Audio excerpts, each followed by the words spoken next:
At malinaw naman. At lalo na ngayon, sinusubaybayan ng tao yan.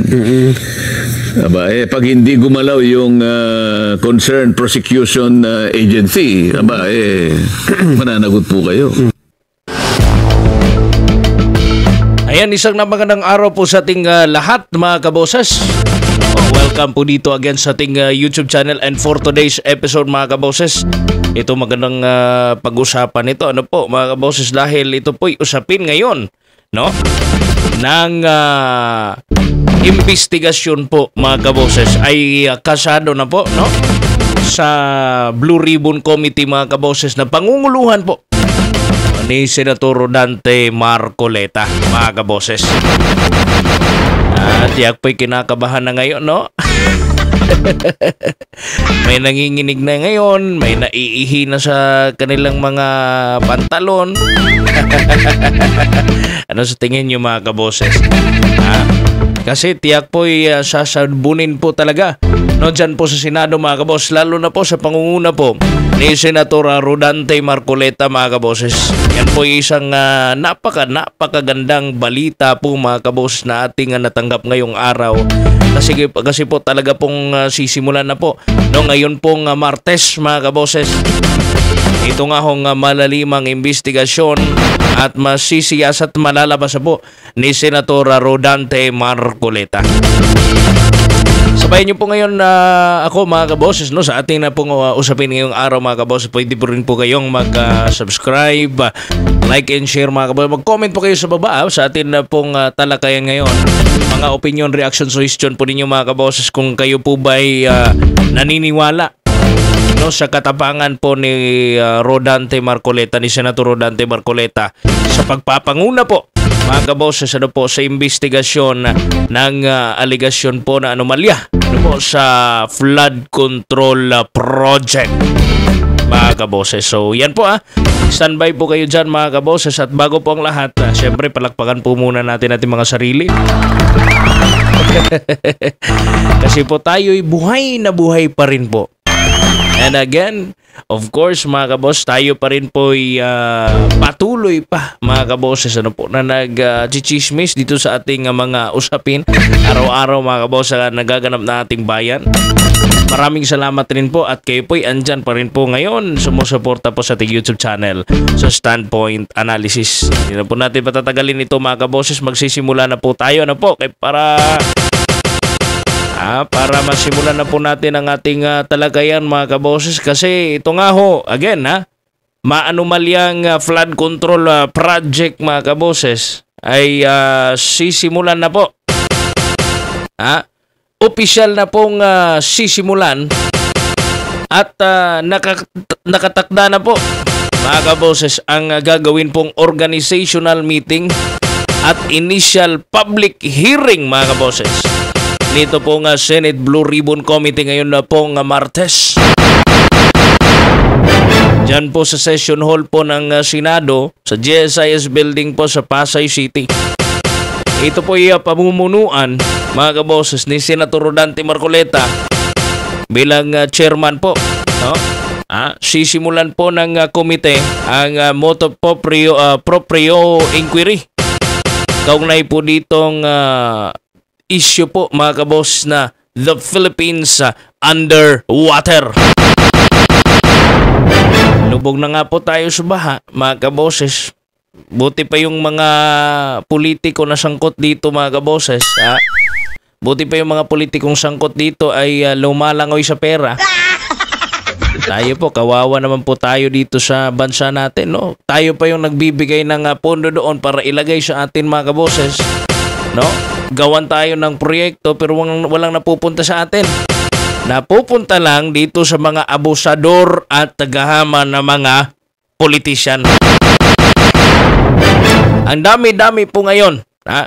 Ang tiyak po'y takot, mga kaboses. Pakinggan po muna natin. Ito po for reference lamang po ito. Reference po natin ito pong balita. Ano po, ng Net25. Pakinggan po muna natin itong ulat na ito, mga kaboses, bago po tayo magpatuloy doon po sa ating komentaryo. Ano po, mga kaboses? Narito po ang balita. magsisimula na sa Martes ng Senate Blue Ribbon Committee ang pagdinig sa flood control projects ng gobyerno. Sa programang Saganang Mamamayan, sinabi ni Senador Rodante Marcoleta na kailangang lumitaw kung sino ang responsableng mga opisyal ng pamahalaan ang nagwalda sa pondo ng sa proyekto. Matatandaan na ang malawakang pagbaha dulot ng sunod-sunod na bagyo at habagat ang nagmulat sa mata ng Senado para magkaroon ng inquiry sa 2025 budget ng DPWH upang malaman kung anong nangyari sa multibilyong pondo para sa flood control projects. Ngayon, baka kala nila, interesado ako sa kontraktor. Pero, makipag-cooperate kayo, makipagtulungan kayo. Sabihin ninyo kung magkano binibigay nyo sa mga taong gobyerno para hindi kayo ang madidikdik dyan. Samantala, nanawagan si Marcoleta sa taong bayan na iparating sa kanyang tanggapan ang mga maanomalyang flood control projects upang mapanagot ang dapat na managot. Siyempre, pag nakita natin at nasuri natin ang mga dokumento at malinaw naman. At lalo na ngayon, sinusubaybayan ng tao yan. Pag hindi gumalaw yung concerned prosecution agency, mananagot po kayo. Ayun. Napakaanghang po ng impormasyon na iyon. Na binitawan po ni Senator Rodante Marcoleta, mga kaboses. Hindi po basta-basta po itong laban na ito, mga kaboses ni Rodante Marcoleta. Sa naririnig kasi natin, parang nakukulangan tayo, mga kaboses, sa aksyon po ngayon ng atin pong gobyerno. Lalo na po dyan sa Kongreso. Di ba po? Pero what if si VP Sara yung may issue ngayon? Mga kaboses, di ba excited palagi yung House of Representatives sa pag-imbestiga nito? Nasaan ngayon ang House of Representatives? May isinagawa nga silang investigation, wala eh. Kulang pa rin, mga kaboses, lumilihis pa rin, mga kaboses, nililihisan pa rin ang multi-billion na questionabling pera, mga kaboses, dahil siguro takot po silang imbestigahan ng kanilang sarili. Pero dito sa Senado, ito na lang maasahan natin, kasi hindi po puro lang po dapat sa kontratista. Dapat po talaga yung sinabi po ni Senator Rodante Marcoleta na pupunta po talaga, mga kaboses, tayo doon sa pinaka-issue. Sino ba ang nagkakapera? Sino ba talaga ang may hawak na pagkalaki-laking pera? Mga kaboses, sino ba talaga na politiko? Mga kaboses, kinakabahan na ngayon eh. Ay, huwag po kayong kabahan. Chill lang po kayo. Chill naman po itong si Marcoleta eh. Buti pa't magdasal na lang kayo. Alam niyo po, mga kaboses, yan po yung malaking question. Magkano bang binibigay doon po mismo, mga kaboses, sa mga politiko? Magkano ba ang share ng mga politiko? Bakit yung bilyon-bilyon na budget, mga kaboses, ang nagawang project ay nasa milyon-milyon lang? Pero nalabas na po yung bilyon-bilyon. Yan po ang importanteng katanungan ngayon. Kasi, mga kaboses, dyan talaga papasok, mga kaboses. Hindi naman yung kontraktor, nagninegosyo lang naman yan Nangangarap lang naman yan na manalo sa bidding. Pero yung palakasan ba, mga kaboses, kumusta ba yon? Ano bang binibigay nila, finifeed nila doon sa mga opisyal po ng gobyerno, hindi lang po dito sa mga politiko, but also doon po sa DPWH?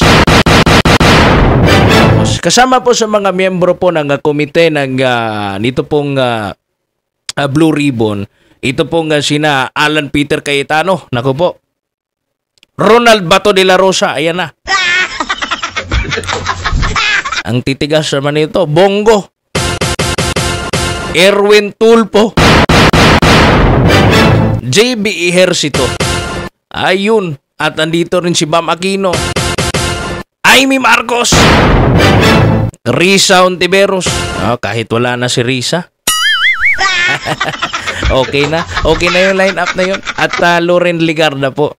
At marami pong iba mga kaboses. Layunin po ng pagdinig na ito, yun nga hong tuklasin ang posible pong irregularidad at kapabayaan po ng implementasyon po ng flood control initiatives na nagdulot po ng pinsala.